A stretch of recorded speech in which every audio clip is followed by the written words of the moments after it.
Зайка, зайка, зайка, зайка, зайка, зайка.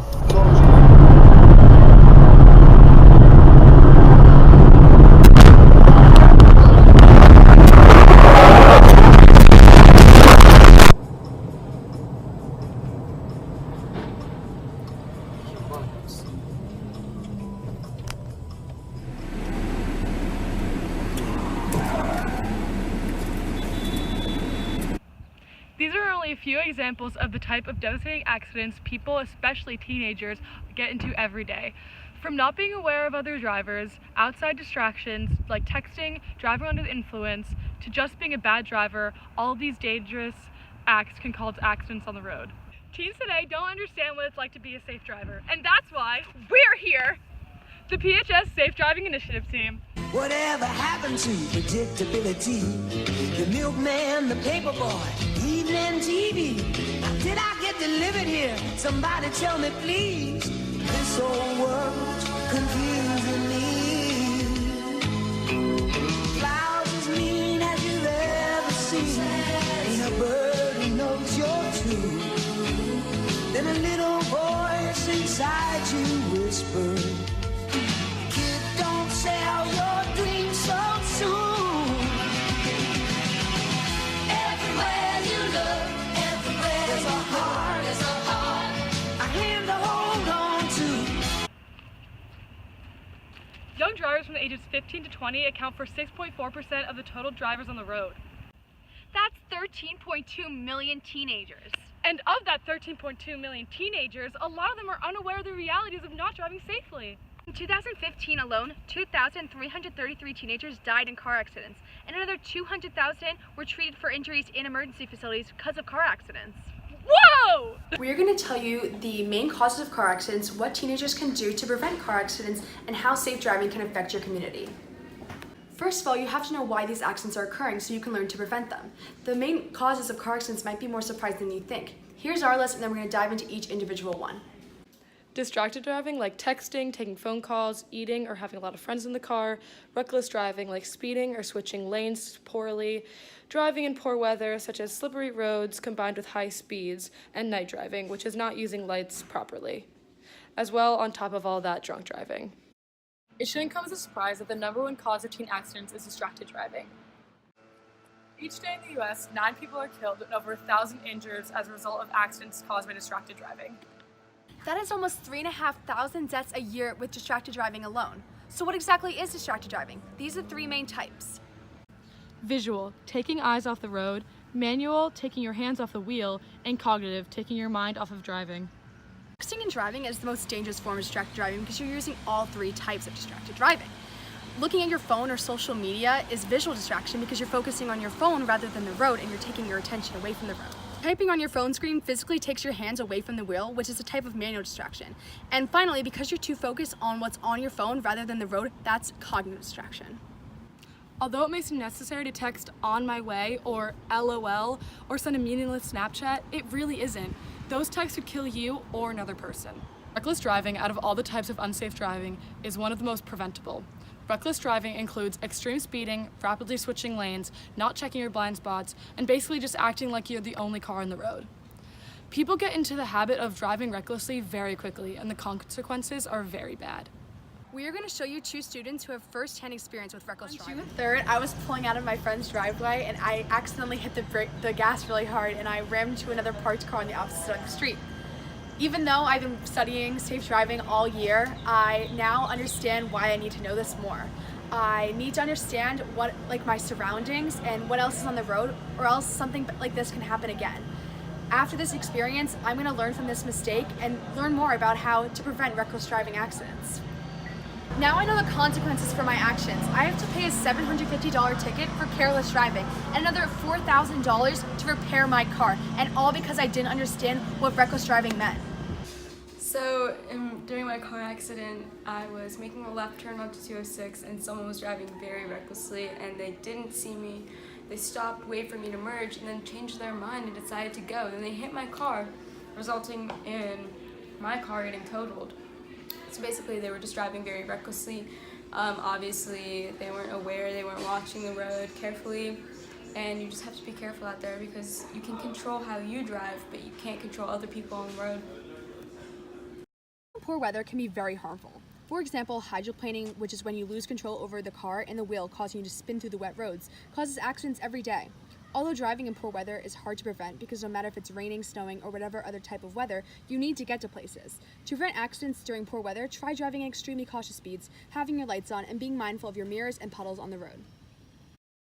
Failure to turn on headlights at night, illegal or sudden turning, turning within an unusual wide radius, nearly striking other cars or objects, sudden or erratic braking, drifting, swerving, or weaving, driving with the face close to a windshield, or drinking alcohol in the vehicle.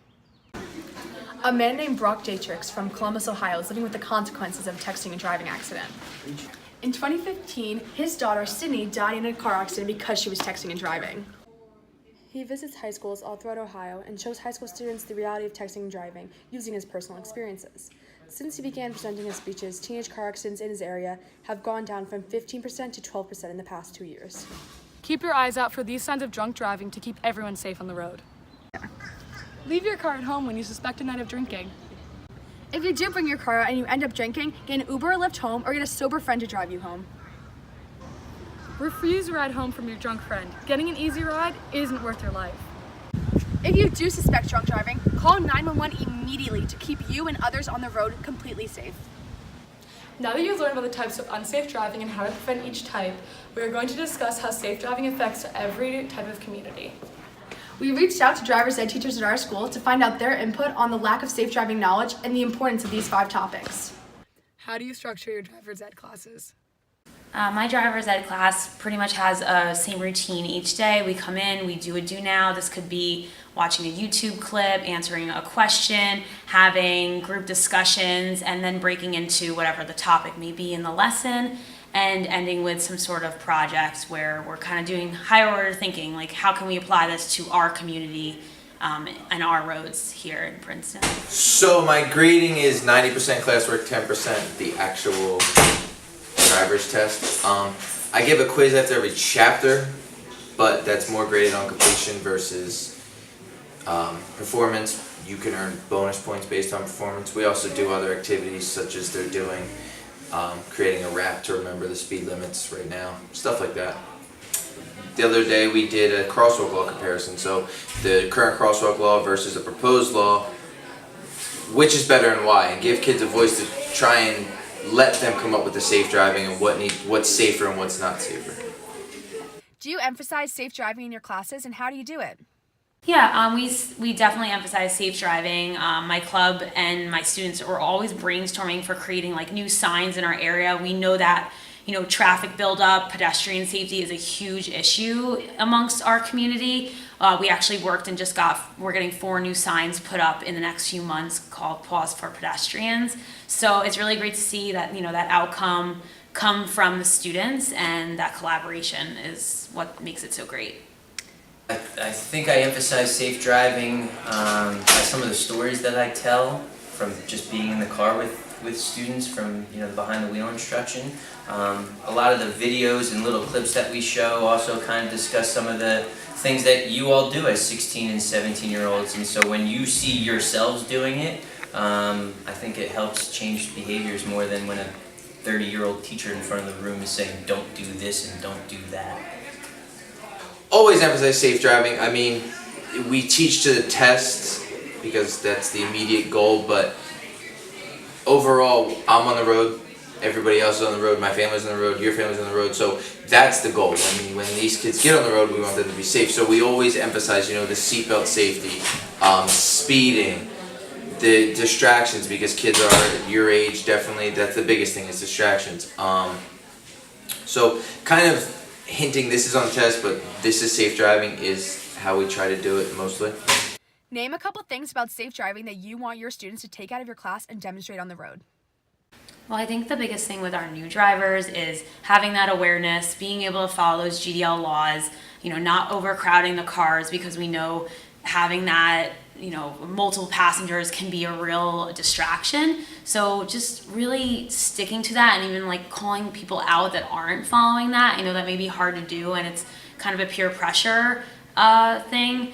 but I would hope that we can really start to combat that here. I know it's fun to have 1 million people in the car and to have 3 or 4 friends in the car, but I feel like that's the most dangerous situation. I feel like the texting and stuff, that comes, I think, later once you get comfortable with the actual act of driving. But I think as a 16 and 17-year-old, you want to hang out with your friends, you want to drive around with your peers. I think that's when you're a little bit more susceptible to the poor decision making and things like that.